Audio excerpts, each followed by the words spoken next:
Bonjour à tous, très heureux de vous retrouver pour l'invité du mercredi. Aujourd'hui, nous allons parler sport. Qui dit Pâques dit œufs et chocolat, ça c'est normal, mais aussi tournoi. Et qui dit tournoi de basket de Bourbourg. En effet, depuis 27 ans, le mondial mini-basket a su s'insérer dans le calendrier du basket français, même international. Aujourd'hui, fort de 24 équipes, ce tournoi avec celui de Cholet, et peut-être ce qu'il se fait de mieux dans l'Hexagone. Et pour nous parler de ce rendez-vous, j'ai le plaisir d'accueillir Didier Hubert, le président du club de Bourbourg Basket. Maintenant, justement, Didier, bonjour. Alors, bonjour, ce tournoi, avant d'entamer la partie plateau, on va peut-être voir un petit peu le côté obscur du tournoi. C'est un tournoi la face cachée du tournoi, c'est un tournoi qui demande énormément de travail, beaucoup de travail. Oui, beaucoup de travail. Alors déjà beaucoup de travail en amont, travail de contact avec les équipes, même si depuis quelques années, on va dire que c'est un peu plus facile puisque les équipes viennent à nous plutôt qu'on doive aller vers eux. Mais ça n'empêche que c'est un gros... On vous appelle pour venir participer au tournoi ? On nous appelle, on nous envoie des messages pour venir participer au tournoi. Alors sur les équipes françaises, on a parfois des choix à faire, puisqu'on essaye d'équilibrer notre plateau. On y reviendra, mais on essaye d'équilibrer le plateau. Donc il y a des choix à faire, et donc c'est vrai qu'on a une personne qui est, on va dire, qui s'occupe du mondial dans le comité. C'est Vincent Dumont qui fait un gros travail en amont pour contacter les équipes, s'arranger avec elles, et voilà, donc un gros travail qui commence dès septembre, parce qu'on décide qu'après l'édition de l'année en cours, on s'octroie une petite pause. Donc ça démarre dès septembre par le contact avec les équipes. Et puis après, la mécanique se met en branle, si tu me permets l'expression. Et voilà, donc l'équipe d'organisation, le comité du club, pour gérer les arbitres, les bénévoles. Alors les bénévoles qu'on ne peut que remercier, car on le dit souvent, mais sans eux, ce tournoi ne pourrait avoir lieu. En tout cas, vous maîtrisez bien l'interview parce que je ne peux même pas en placer une. Donc en fait, lorsque vous recevez ces 24 équipes, l'hébergement, tout ça, la restauration, ça se passe comment ? Alors ça commence par les transports, puisque les équipes, voilà, on va les chercher aux gares ou aux aéroports. On les prend en charge à partir de leur arrivée sur le sol français ou le sol belge, puisqu'on a des équipes qui arrivent à Charleroi ou à Bruxelles. Et donc on les loge, on les nourrit. Donc on a des logements sur Bourbourg. La municipalité nous met à disposition des salles pour permettre de loger les équipes. Et puis on a également quelques équipes à la base nautique de Gravelines. D'accord. Donc on va parler du plateau maintenant, si vous voulez, Didier, avec un plateau exotique, avec beaucoup d'équipes étrangères, mais aussi beaucoup d'équipes françaises. Donc les équipes françaises vous appellent pour venir participer à ce tournoi. Oui, alors ce tournoi a une vraie renommée dans l'Hexagone, même au-delà d'ailleurs, mais voilà, donc on essaye d'équilibrer le plateau, je le disais tout à l'heure, donc avec on va dire, un quart d'équipes étrangères, un quart d'équipes nationale, un quart d'équipe régionale et puis un quart d'équipe locale, puisqu'il ne faut pas oublier que si ce tournoi existe, c'est aussi parce que c'est le basket local, c'est le basket du district maritime, et donc voilà, il ne faut pas oublier nos équipes. Alors en local, on a, je vais vous les laisser citer, je vais peut-être vous aider, parce que c'est plus facile pour moi, je les ai notés. Oui, c'est peut-être plus facile, normalement je n'ai pas le droit de les oublier. Non, mais bon, on a du Brédune, on a du BCM forcément, Bourbourg, SOMB, on peut considérer que c'est juste à côté aussi, Ardres. L'OGS, Grande-Sainte. Grande-Sainte, Brédune également, pour cette année, voilà, pour les équipes locales. Effectivement, donc avec, on l'espère, une bonne prestation de nos petits bourbourgeois, puisqu'on reste quand même chauvin.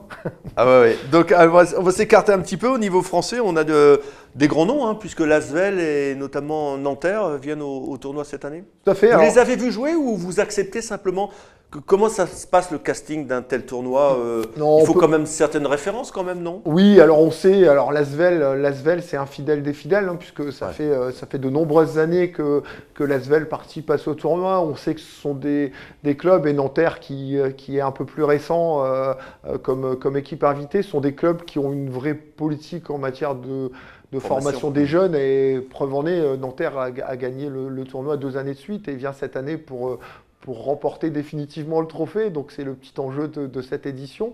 Et donc non, on ne scoute pas les équipes. Après, on croise les doigts, mais généralement, bon, voilà. On n'est jamais déçu sur la marchandise. Non, on n'est jamais déçu sur la marchandise. C'est même plus compliqué sur les équipes adverses, les équipes étrangères, pardon, puisque là, on ne connaît pas. Et puis la particularité de la catégorie poussin, c'est qu'on peut avoir une très bonne génération et derrière avoir une génération un peu moins bonne. Donc c'est très compliqué d'avoir de jauger. Je vois aussi qu'il y a une équipe Marseille qui a l'habitude de venir aussi, le SMUC Marseille. Oui, Marseille qui vient depuis quelques années également. Et puis Marseille a une équipe un peu comme l'Asvel avec laquelle on échange beaucoup, puisque nos U11, U12, U13 et puis l'année dernière U15 vont au tournoi de Marseille les 10 et 11 juin. Donc avec l'Asvel, c'est un peu pareil. Nos poussins ont participé au tournoi des petits rois. Quand on va passer en revue les autres, il y a Arras et Orchy. Et puis les autres, je les ai cités.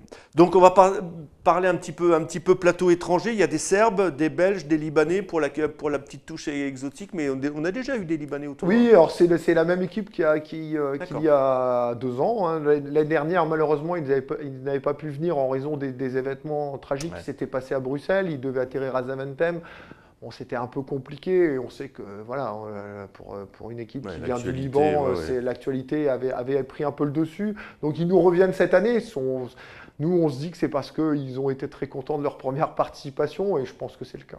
Donc il y a des Serbes, l'Alba Berlin, une équipe suisse de Meurin, des Belges, des Roumains de Bucarest.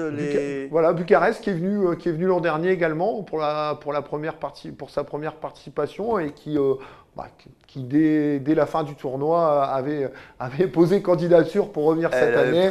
Voilà, ils étaient d'ailleurs venus avec un beau panel de supporters, puisqu'il y avait beaucoup de parents qui s'étaient déplacés. Voilà. Alors on retrouve des Serbes. Alors voilà, les Serbes dans le monde du basket, c'est toujours intéressant en catégorie jeune. Les fondamentaux du basket, exactement.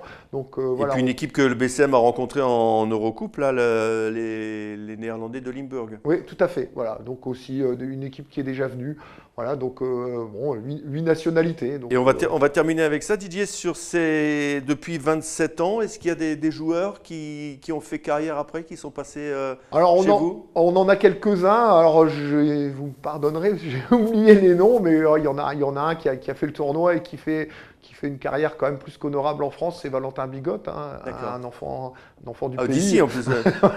qui fait les beaux jours de Nantes aujourd'hui en Pro B et qui je pense peut postuler largement à un poste en Pro A. Et donc voilà, Valentin qui a fait le tournoi. Voilà. Peut-être à côté, mais cela nous regarde pas. Exactement. Donc allez, coup d'envoi de ce tournoi, Didier. Donc samedi, coup d'envoi samedi 12h50, donc dans les 3 salles, salle Jean Jaurès, salle Albert d'Anvers, salle Carreau, et puis des événements, on va dire, un peu plus marquants que les autres. C'est le All-Star Game qui aura lieu dimanche à 18h30. Qui va clôturer le tournoi? Non, le dimanche, pardon. Le dimanche, ouais, et puis le match 3-4 à 15h lundi, et puis la grande finale lundi à 16h, qui sera suivie de la remise des trophées.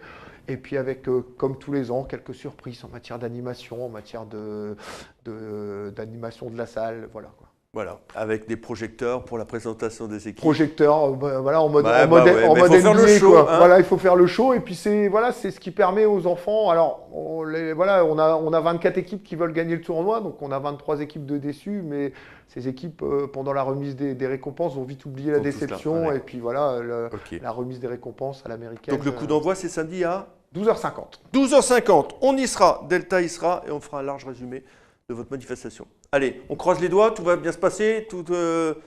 J'espère, en tout cas, ce qui se passera mal, ça se verra pas. Non, ok. Allez, merci Didier. Nous, on se retrouve la semaine prochaine pour un nouvel invité. Et puis, n'oubliez pas d'aller faire un petit tour au tournoi de Bourbourg de basket. Merci Didier. Merci Michel. Allez, salut, au revoir.